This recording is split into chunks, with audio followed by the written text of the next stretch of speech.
Bueno, hoy vamos a hablar de cyberpunk. El cyberpunk es un género, surge a fines de la década del 70, sobre todo está asociado con la década del 80, y en realidad, si bien aparece por una serie de combinaciones, hay una figura central, la figura más valiosa a nivel artístico, literario, que tiene el cyberpunk, es el escritor William Gibson.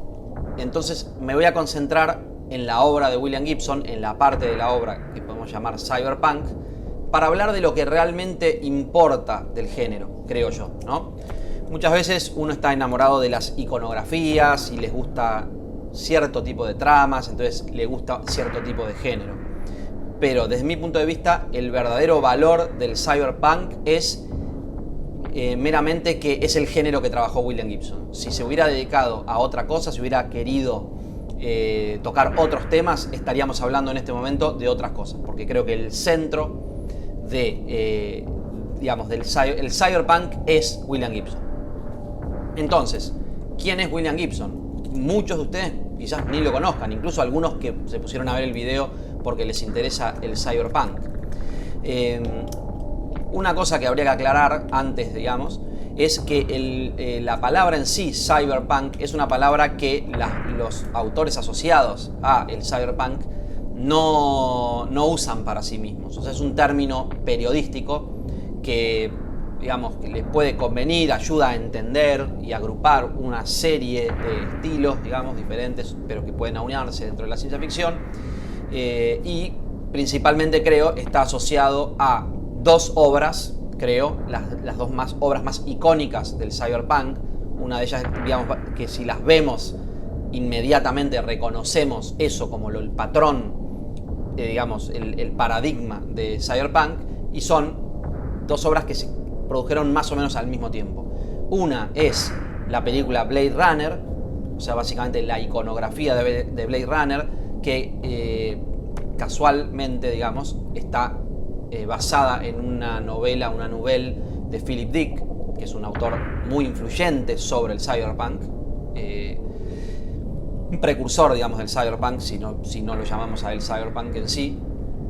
Y la segunda obra es Neuromante o Neuromancer de William Gibson, que yo creo que es la obra más importante del cyberpunk y quizás la novela más importante, la novela más importante de Gibson, y por eso quizás la obra más importante del cyberpunk.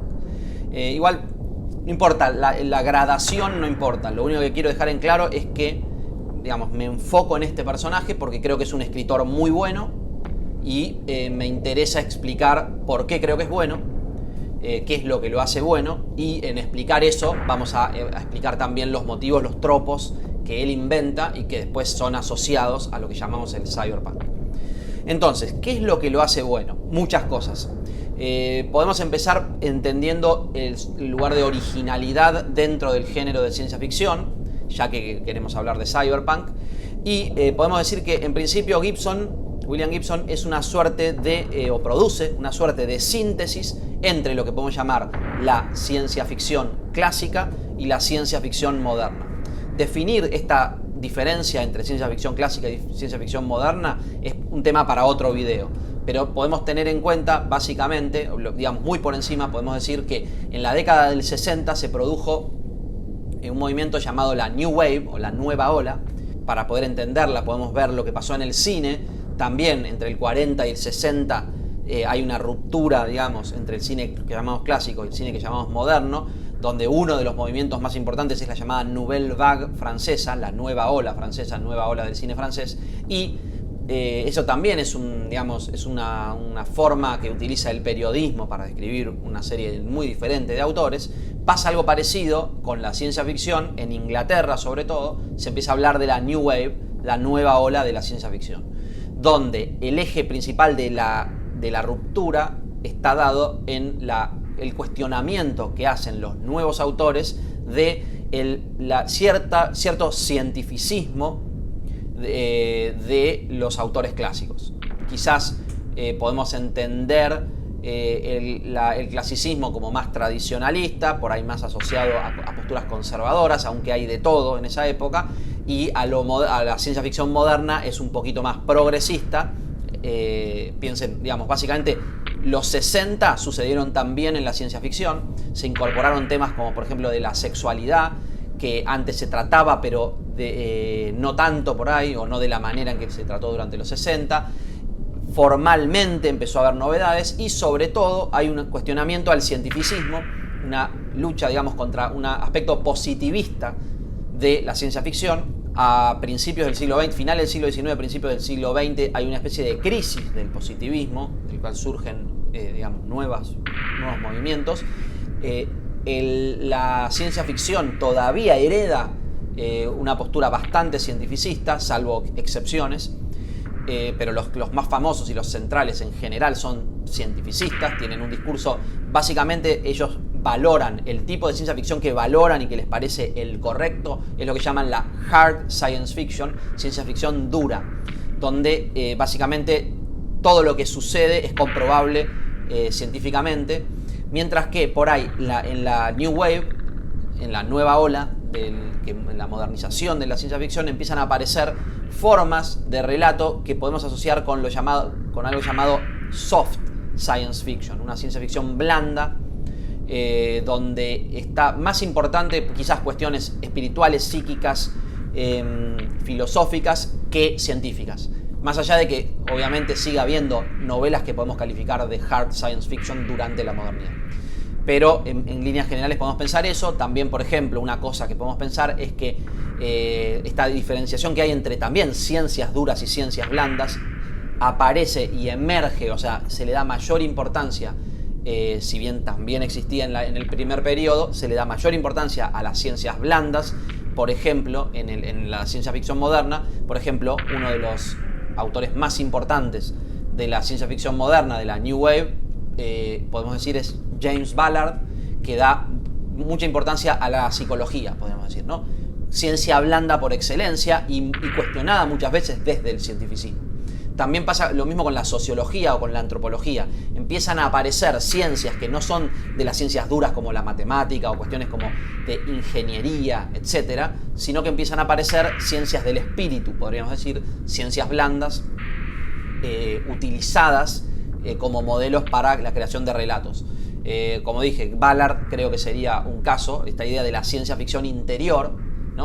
Mientras que en la ciencia ficción clásica podemos pensar el viaje exterior, ¿no? La proyección a otros planetas, interplanetaria. Acá es un viaje interior donde empieza a aparecer como una especie de onirismo o surrealismo. Ballard podría ser considerado alguien muy influido, un neo-surrealista en cierto sentido, pero eso no agota el valor que tiene Ballard como autor, digamos, es un autor muy importante, y creo que hay muchos autores de esa época importantes. Otra persona creo que hay que nombrar y que es muy importante, me parece, en esta movida es Ursula Le Guin, pero bueno, a ella creo que habría que dedicarle una serie completa, ¿no? En el futuro lo voy a hacer. Si les interesa, déjenme comentarios porque es una autora que me importa y me interesa mucho. Ahora, esta síntesis que produce Gibson, es decir, Gibson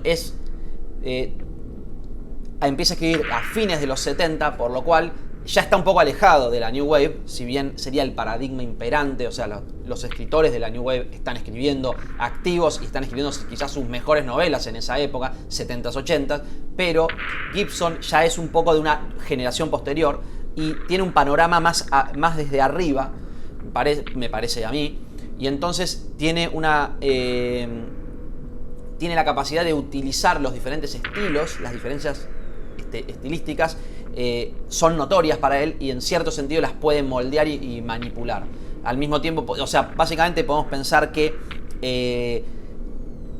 hay cierto, más allá de la crítica al cientificismo, o sea, Gibson sin lugar a dudas tiene una postura crítica, pero podemos decir que hay un nuevo lugar, se abre una nueva, digamos, posibilidad para el cientificismo, para el tratamiento para la creación de una nueva iconografía cientificista por las tecnologías disruptivas que están surgiendo en esa época. Es decir, las tecnologías de la Edad de Oro tienen más que ver con la energía nuclear, con la física, con el relativismo, ¿no? Con la nueva ciencia que aparece a principios del siglo XX.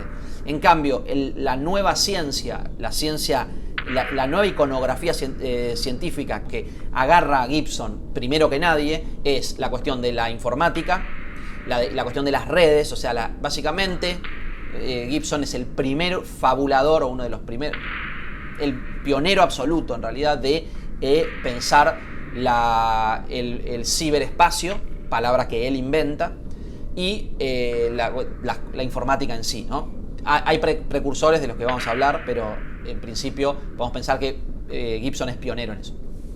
Entonces, esta nueva ciencia podemos pensar que nos permite hablar de un neocientificismo digital que Gibson agarra, pero lo trabaja muy a contramano de lo que se hacía en su época. Lo trabaja de una manera paródica y muy original.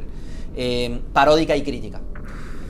Entonces, Gibson es un autor de hard science fiction, pero con una influencia enorme de la New Wave, ¿no? De sus maestros directos son los escritores de la ciencia ficción moderna. Y esto lo impacta en muchas cosas, no solo en el contenido, ¿no? O sea, por un lado, la postura crítica, o sea, anticientificista, si bien la iconografía que toma, a veces lo describen como que describe sociedades, digamos, sus novelas suceden o sus historias suceden en sociedades con baja vida y alta tecnología, se dice mucho, ¿no?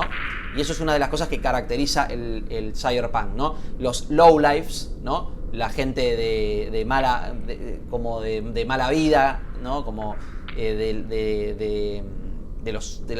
la parte de la suburbia oscura, digamos, medio negra, noir, pero en un mundo súper tecnológico, ¿no?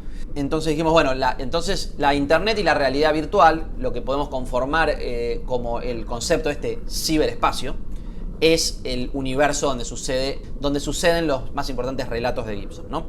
Ahora, entonces podemos decir que eso habla por la iconografía cyberpunk, que ya es disruptiva, ya es apasionante y ya es muy influyente sobre todo lo que vino después, y que él un poco lo agarra influido quizás por el anime de la década del 70, hay algunos autores de ciencia ficción que lo influyen, Philip Dick sin lugar a dudas, y Ballard sin lugar a dudas, pero podemos hablar también de Alfred Bester o de, por ejemplo, Theodore Sturgeon. Hay muchos autores en los que yo por lo menos noto su influencia y de lo que vamos a hablar un poquito después.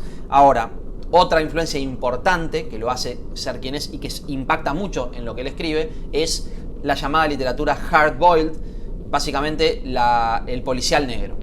Esto es interesante, lo acabo de trabajar en otro video, que es sobre el gran Lebowski, donde hay una influencia clara de Chandler. Gibson considera a Chandler un poco conservador y es más bien valora sobre todo a Hammett, pero de manera simpática. El primer capítulo de Neuromante, que es su obra más famosa, se llama Tristezas de Chiba City Blues, y está sacado de uno de esos folletines pulp de Chandler, que son los primeros textos que escribió Chandler, de los cuales después se basó, si no me equivoco, El sueño eterno, o creo que la primera novela de Chandler sobre Marlowe, que se llama Bay City Blues. O sea, Bay City Blues, y el primer capítulo de Neuromante se llama Chiba City Blues. O sea, los blues o las tristezas, melancolías de Chiba City. Esa combinación simpática, Chiba City es como una ciudad en Japón donde hay como una especie de cementerio tecnológico, ¿no? Como una especie de marginalidad oriental del primerísimo mundo, como con tecnología súper avanzada. Eso es Chiba City, que es digamos, el escenario del famoso y muy, muy apasionante primer capítulo de Neuromante. Ahora, o sea, claramente hay un impacto fuerte en Gibson de la cultura popular. En esto también lo podemos asociar, y se lo asocia muchas veces a el gran escritor quizás del momento, de ese momento y de ahora también, que es Thomas Pynchon, quizás el más importante escritor del momento. Y creo que Gibson pertenece en cierto sentido a esa escuela por muchos motivos, que podríamos citar en algún momento, pero en parte podríamos decir que son autores que lograron capturar la esencia de de la cultura popular sin mancharse las manos, podríamos decirlo de manera un poco críptica, pero eso creo es lo que define su escuela, ¿no? La escuela de Pynchon, que Gibson también, digamos, es un gran escritor en ese sentido.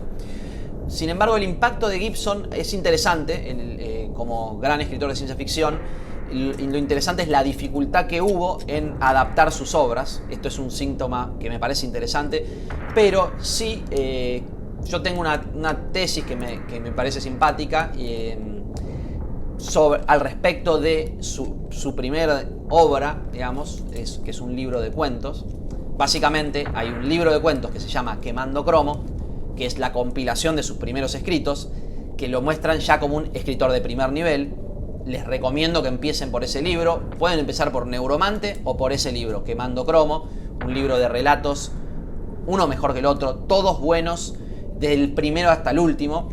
Y mi tesis, que tiene que ver con esta influencia sobre la cultura popular, es que más allá de la dificultad que tiene la adaptación de los libros o de los cuentos, de los relatos de Gibson, yo considero que este libro, Quemando Cromo, es el libro más plagiado de la historia. Es decir, podríamos decir que, o más adaptado, ya sea en algunos casos a través del plagio y en otros casos con adaptación directa. Es decir, voy a ir un segundito a la lista de los cuentos para poder contarles. Bueno, los tengo acá, ¿no? Fragmentos de una rosa holográfica. Es el primer cuento que escribe Gibson. Es, desde mi punto de vista, y estoy muy convencido de ello, el punto de partida para la película Strange Days, Días Extraños, de Kathryn Bigelow. Esta idea la tengo desde que vi la película, me di cuenta. Esto está inspirado completamente en fragmentos de una rosa holográfica. O sea, no es una adaptación directa, pero le debe el 100% de su argumento a Gibson. La película está buena, se las recomiendo. Días Extraños. Investigando hoy mismo para este video, leí que Kathryn Bigelow había tenido, digamos, en mente, hubo un momento en que estaba por dirigir una adaptación del cuento Quemando Cromo, que da nombre al libro de cuentos. Este cuento, Quemando Cromo, es el primer cuento en donde aparece el ciberespacio, que va a ser después la base para Neuromante. Ahora, otro libro también plagiado, y ahora lo vamos a ver.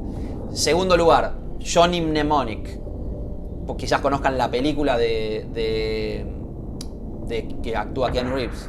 Esa está buena para ver también. Es un poco ingenua, quizás como película. La adaptación tiene algunas carencias, pero la película es muy simpática para ver. Creo que ves el universo de Gibson, más allá de que que quizás, bueno, el cliché de decir que el libro es mejor, bueno, como obra literaria, Johnny Mnemonic quizás sea mejor que la película como película. Pero bueno, tiene sus cosas simpáticas. Por ejemplo, es la primera película que fue lanzada al mismo tiempo que su videojuego. Por otro lado, The Gernsback Continuum. Bueno, este cuento no fue adaptado. Sería interesante adaptarlo. Es un cuento muy bueno. Pero ya vamos a hablar de ese cuento. Tiene que... digamos que es influyente.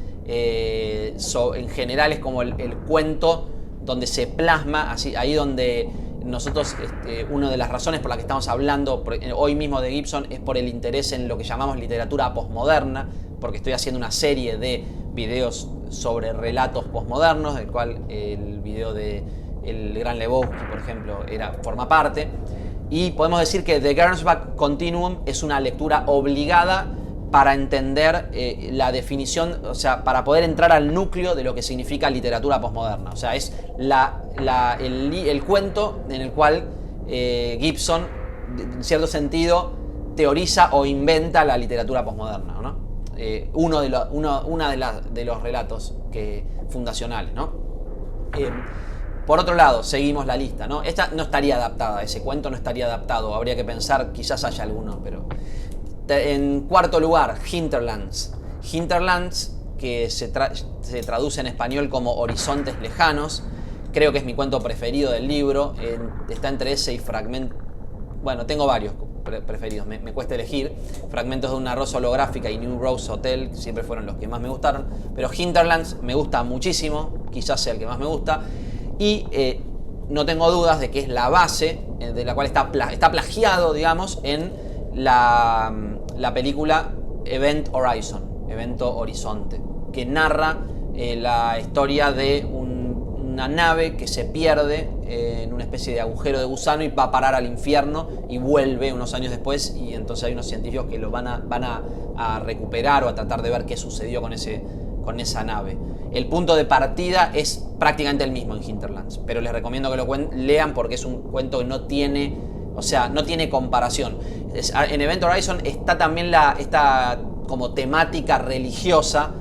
Hay unas cosas en latín, la idea de que viajan al infierno, etcétera, que en Hinterlands está trabajado, pero con un nivel muy alto, como trabaja la cuestión de la religiosidad y todo el trasfondo religioso. También Hinterlands, a su vez, es un poco adaptado, tiene un modelo previo, desde mi punto de vista, que es un cuento de Sturgeon, de Theodore Sturgeon, que se llama La Barrera. Entonces es interesante, esto en el curso que yo doy sobre filosofía y ciencia ficción, analizamos un poco, analizamos en profundidad Hinterlands y comparo un poco con su modelo anterior, La Barrera de Sturgeon, que está bueno para comparar, para entender mejor qué es la hard science fiction, o sea, qué es la ciencia ficción clásica en realidad, o sea, la era de oro, digamos, y para entender el legado que tiene sobre Gibson y la originalidad de Gibson, ¿no? Bueno, por otro lado, New Rose Hotel, del cual se hizo una película, es muy interesante como cuento, también se los recomiendo. Mucho tiempo fue mi cuento preferido. Pero en líneas generales lo que quiero decir es que Gibson es muy influyente sobre toda la literatura y todo el cine, digamos, que vino después. El cine de ciencia ficción de la década del 80 y el 90 le deben mucho a Gibson. Por otro lado, podemos decir que Neuromante, la novela del 84, es el punto de partida, la fuente de inspiración para la película Matrix, para la trilogía Matrix, ¿no? Es también una trilogía, son 3 libros, Neuromante, Conde Zero o Count Zero y Mona Lisa Overdrive. ¿Qué hablar de ellos?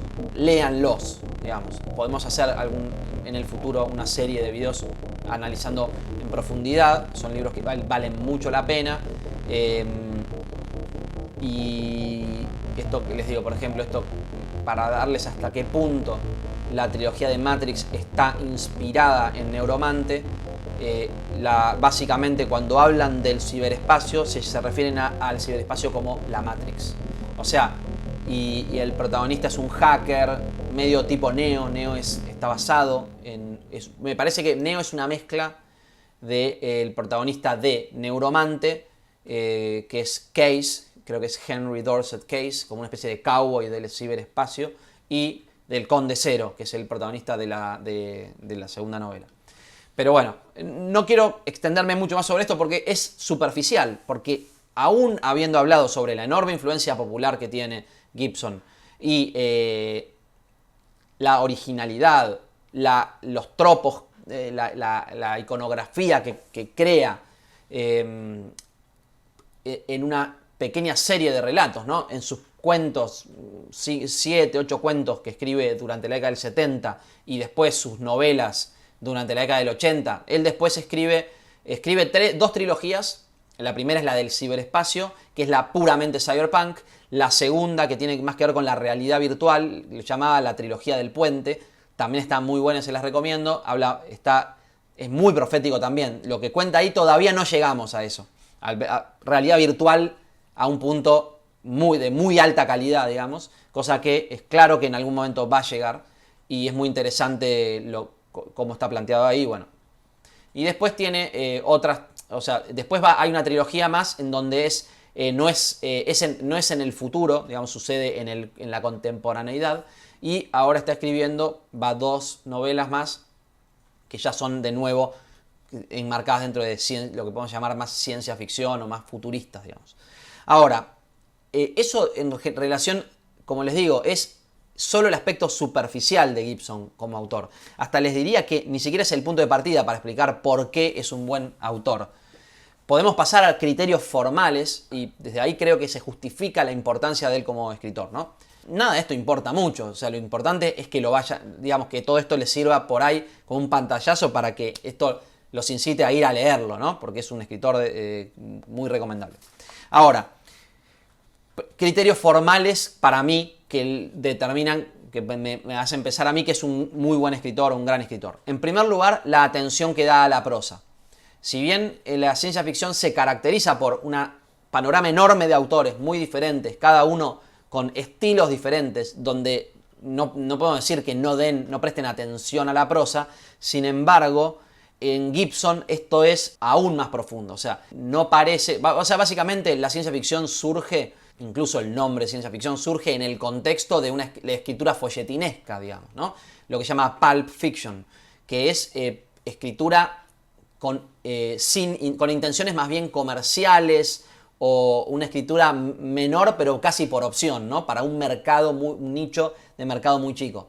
La nueva ola, la ciencia ficción moderna, es una generación de autores que ya apuntan directamente a libros, más allá de que muchos empiezan escribiendo en revistas de ciencia ficción, etcétera, pero ya buscando un estatus diferente, no pensando que están escribiendo para un mercado, o en algunos casos sí, pero ya hay una aspiración al libro, o sea, una aspiración literaria mayor. Y yo creo que en Gibson eso ya está asentado completamente, más allá de que también él publica sus primeros escritos en revistas especializadas en ciencia ficción. Igual hay un interés literario que va más allá de la invención de tramas o de iconografías o de visiones fantásticas, sino que hay un interés que podemos llamar puramente literario, ¿no? Obviamente eso nos remite a un problema más grande, que es definir eso, pero en principio, como punto de partida, creo que hay que tomar eso.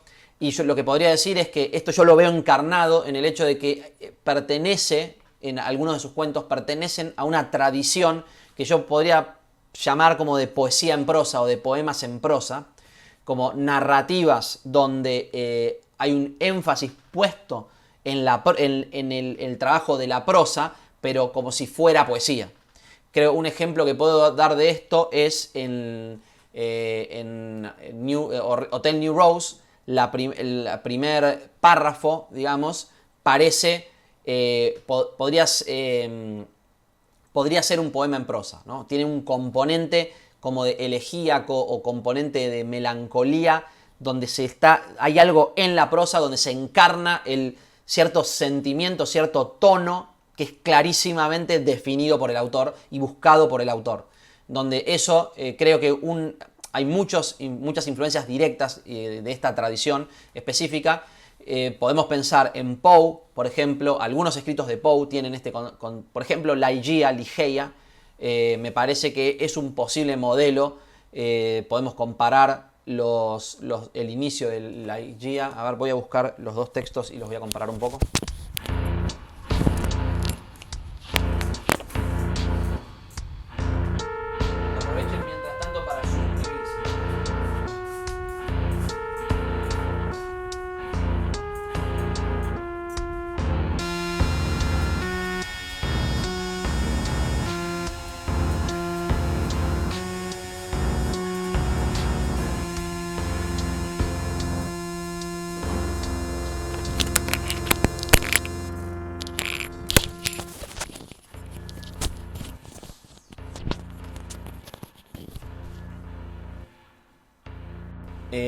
Este tono, cuando hablo de tono elegíaco, hablo de como un tono de... Bueno, les leo la definición de elegía. Dice: un subgénero de la poesía lírica que designa un poema de lamentación.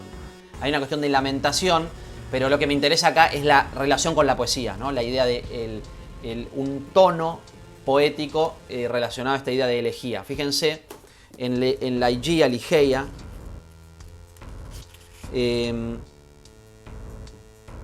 dice: no puedo por mi alma recordar cuándo o precisamente dónde conocí por primera vez a Lady Ligeia, ¿no? Han pasado largos años De ahí, desde ese momento, y mi memoria es blanda y ha tenido mucho sufrimiento. Bueno, el tono de Poe, que es un poco así en general, de muchas veces de lamentación o con connotaciones poéticas, un trabajo de la prosa, digamos, del flow o de la musicalidad de la prosa, que Lovecraft también imita un poco y que también podríamos encontrar en Ballard también. Yo creo que hay una línea ahí. Y Borges también es como un cultor de la poesía en prosa, de la narrativa como poema en prosa. Sí, poesía en prosa. Donde, por ejemplo, La Casa de Asterión, algunos textos breves o en libros de poemas incorpora relatos. Por ejemplo, hay una que es El etnógrafo, por ejemplo, creo que está en El Hacedor, si no me equivoco. No importa dónde es. Pero básicamente Borges usa poesías en prosa en todo momento. Por ejemplo, Del rigor de la ciencia, es un poema en prosa también, donde ahí la idea es más filosófica, digamos, pero o Argumentum Ornithologicum. Todas las poesías en prosa tienen un componente narrativo. Bueno, en Gibson eso está muy claro, me parece, y también puede haber sido influido por Borges. Por ejemplo, si pensamos en, les había dicho, New Rose Hotel, creo que es el ejemplo más claro de esto, pero también el primer capítulo de Neuromante también tiene una connotación así elegíaca. Pero por ejemplo, les leo: 7 noches alquiladas en este ataúd, Sandy. Hotel New Rose, cuánto te deseo ahora. A veces te vuelvo a mirar, repito la imagen tan lenta, dulce y perversa que casi la siento. A veces saco tu pequeña automática de mi bolso, con el pulgar acaricio un cromo liso y barato, una 22 china, con un calibre no más grande que las pupilas dilatadas de tus ojos desaparecidos. Ahora Fox está muerto, Sandy. Fox me dijo que te olvidara. Si se fijan, la forma del párrafo ya tiene como un componente, no es informativo, no es puramente informativo o narrativo. Esto no es, digamos, no es el único que lo hace. Y en Ballard, por ejemplo, voy a traerles 2 ejemplos más. A ver,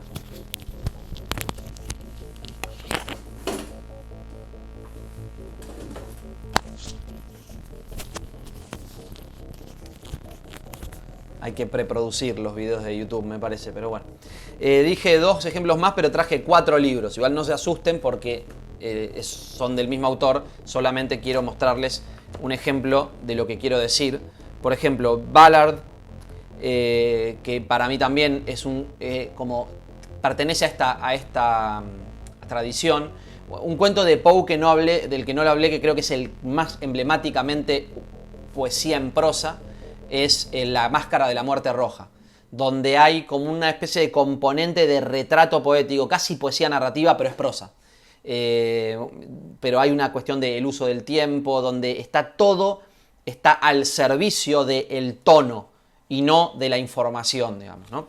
Fíjense, en Ballard, creo que este libro, El Día de la Creación, algún día voy a hablar un poco de él, creo que es mi preferido de Ballard, y está vinculado, bueno, está asociado a Conrad. Es un libro que me parece inspirado un poco en Conrad. Pero fíjense el primer párrafo, un poquito del principio.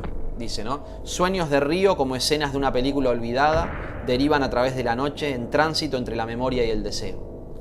O sea, está hablando de sueños de río como escenas de una película olvidada derivan a través de la noche en tránsito entre la memoria y el deseo. Fíjense el carácter no informativo del texto. Tiene algo de... O sea, bueno, creo que si leyeran el libro entero, si conocen a Ballard, van a entender a qué me refiero con el tono que él usa. No es una prosa normal, se resalta, digamos, si comparemos esto con una novela de Asimov o de Clarke, digamos, ¿no? Que tiene una cosa más informativa, ¿no? Otro que quiero, digamos, que creo que es una de las influencias de Gibson y que también va en este lado, aunque de una manera un poquito más extravagante, es Bester, Alfred Bester. Él es nombrado muchas veces como un precursor del cyberpunk por su novela Tiger, creo que es. Tigre, pero también con esta que se llama Computer Connection.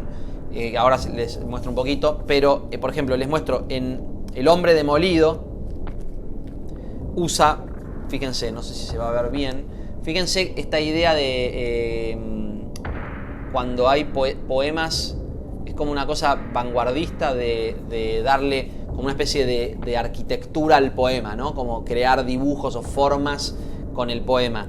Y esto él lo usa porque son personajes que tienen como poderes telepáticos, entonces conforman mensajes con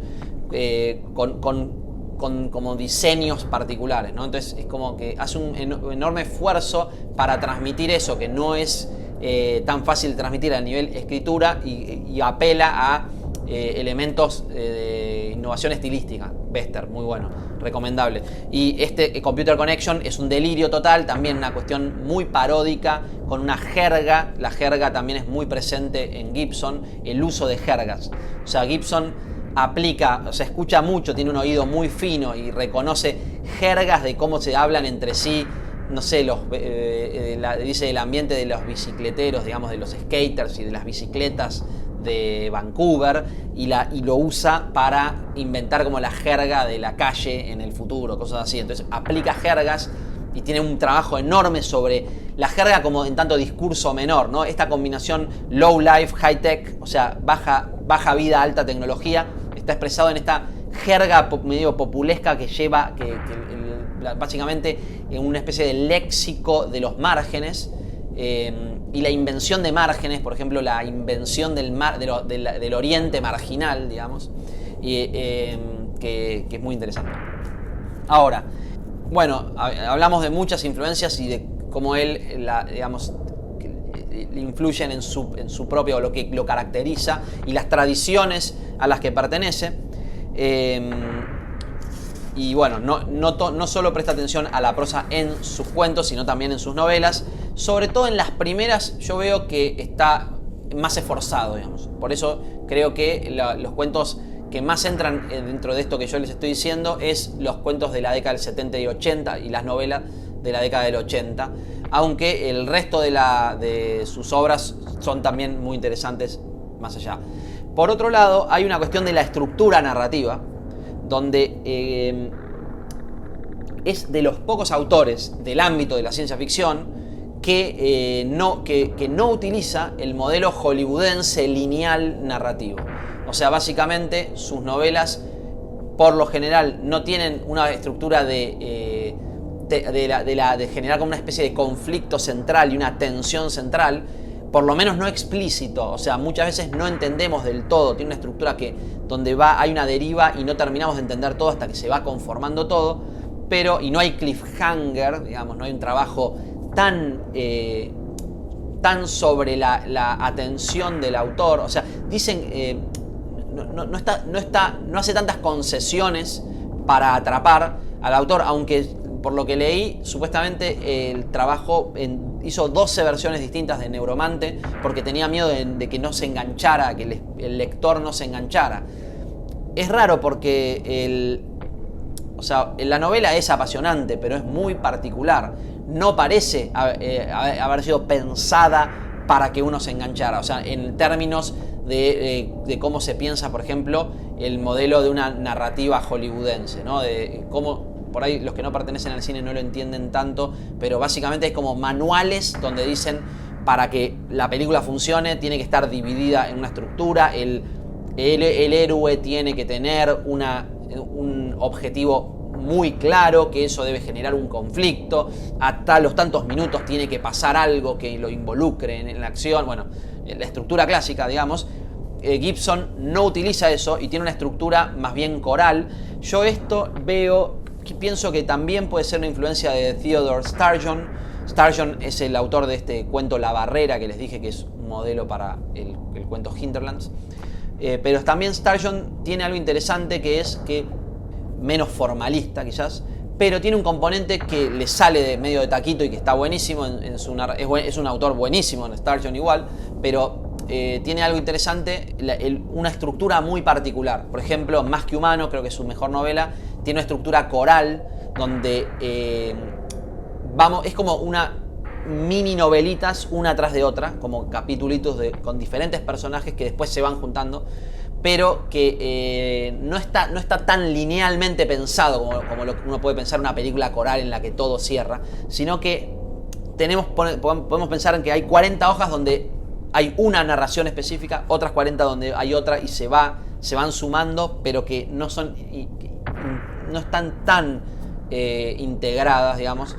Y me parece que esto puede haber sido una influencia posible para las novelas corales de Gibson. Sobre todo, estoy pensando en Idoru, pero en Mona Lisa Overdrive también. O sea, no solo Neuromante, Neuromante es un poquito más lineal, pero no es tan lineal, digamos. Uno no termina de entender bien lo que está pasando. Hay muchas cosas que tiene una complejidad estructural que no es tan común en el mainstream, en la literatura, digamos, comercial, que desde mi punto de vista imita demasiado a Hollywood. O sea, uno agarra una novela de Sidney Sheldon y en general va a tener una estructura completamente lineal, o Ken Follett, por decir así, ¿no? Igual sería interesante investigar la obra de Ken Follett y de Sidney Sheldon en algún momento, si hay tiempo. También la idea de antihéroe, ¿no? Un héroe low life, o sea, un héroe que no es un héroe, digamos, que es una especie de maleante. También lo corre un poco de esos cánones muy moralizantes de Hollywood. Bueno, por algo es un norteamericano que vive en Canadá, ¿no? Bueno, finalmente, en última instancia, podemos hablar como importancia de Gibson el aspecto sintético de su obra. Lo nombré al principio, la idea de síntesis clásico-moderno, que genera finalmente, o que nos permite hablar de él como uno de los importantes o más conocidos, más pertinentes autores que podemos considerar posmodernos. El aspecto posmoderno tiene que ver con me parece a mí, mirar desde arriba y manipular los diferentes estilos. Es decir, hay un componente barroco en el posmodernismo según el cual uno puede pensar que el barroco no es un estilo en sí, sino que es una especie de estilo que está por encima y que utiliza los estilos, ¿no? Deleuze lo dice en el pliegue. Ya existen los pliegues, ya existen el pliegue, ya existe el oriente, ¿no? El estilo, podríamos decir, el estilo oriental, el estilo griego, el estilo romano. El barroco los manipula, los utiliza en una especie de gran lienzo donde aprovecha el resto de los estilos. Esto está claro en el cuento del que les hablé, el Continuo de Gernsback, en donde el autor es como que se ríe un poco de el estilo nostálgico, la mode retro, le llaman el mode retro, el modo retro, ¿no? La onda retro, básicamente, ¿no? Es una novela, es un cuento en el que un personaje sin querer tiene que ir a fotografiar la California que no fue, ¿no? Cuando la época de lo que llaman el Bright Future, ese futuro blanco que venía, ¿no? El gran futuro que proponía el positivismo a principios de siglo. Y entonces en la narrativa de principio de siglo, que él asocia con Hugo Gernsback, que es como un editor de las revistas de ciencia ficción de la década del 20-30, un editor el más importante, digamos, el que creó la palabra ciencia ficción, donde se retrataba un mundo que finalmente no fue, ¿no? Es como el mundo ahora sería como la contracara horrible de ese futuro de donde iba a haber autos voladores, digamos. Ya en la década del 20 hablan del auto volador.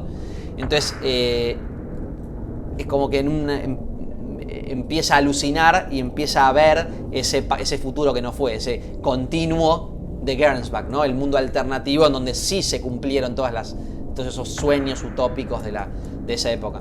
Y a partir de ahí, y en base también a la novela que él escribe en asociación con Bruce Sterling, que se llama The Difference Engine, que es básicamente un mundo alternativo en donde en el siglo XIX se crearon las computadoras. Eso da pie a lo que podemos llamar el steampunk, ¿no? Lo que se llama el steampunk es un estilo en donde básicamente se imagina un siglo XIX, un final de siglo, una Inglaterra victoriana, por decirlo así, con teleféricos, ¿cómo se llama? Zeppelins, donde la tecnología está mucho más avanzada, ¿no? Es como el futuro que ellos mismos imaginaban en cierto sentido, ¿no? Y en ese mismo sentido también podemos pensar en el cyberpunk como la forma en que se pensaba el futuro en la década del 80, o sea, por eso está muy datada. La iconografía cyberpunk nos suena todas las sonoridades de la música de los 80, los colores, los aparatos, por ejemplo, el Discman, el Walkman, el estilo, digamos, Sony, pongámosle, ¿no? Toda esa iconografía de los 80 nos suena a nosotros cyberpunk. Entonces, a partir de ahí aparece un abanico de diferentes estilos. Ya ni sé los nombres, dieselpunk en algunos casos. Podríamos pensar que el continuo de Gernsback es otro punk, ¿no? Es como una forma de estilo de futurismo, pero de la década del 20 o del 30, ¿no? Entonces algo así. Entonces esta proliferación de estilos es típicamente posmoderno. Lo que podemos pensarlo como el pastiche, digamos, ¿no? Y el continuo de Gernsback, el cuento, es una suerte de reflexión sobre el pastiche. Por eso, en ese sentido, también podemos pensar que Gibson lo que tiene es que es completamente consciente de su situación posmoderna, podríamos decir, y está trabajada y trabaja específicamente. O sea, es un tipo con una gran conciencia de lo que está pasando, con una gran lectura sobre cuestiones estéticas y sobre cuestiones históricas y filosóficas, y es un gran pensador, pero piensa, digamos, como se dice muchas veces, en imágenes. Y esto que él pensó nos trajo, digamos, esta gran invención que es lo que llamamos el cyberpunk. Así que, bueno, espero que haya servido de algo esta, no sé, una divagación sobre Gibson. Es un artista al que quiero mucho, al que aprecio mucho y que lo valoro desde que soy chico. Entonces es alguien que me gusta difundir porque sé que no es tan conocido. Así que bueno, espero que les sirva, y cualquier duda o preguntas o sugerencias me las dejan en los mensajes y las voy a tener en cuenta. Bueno, gracias, saludos.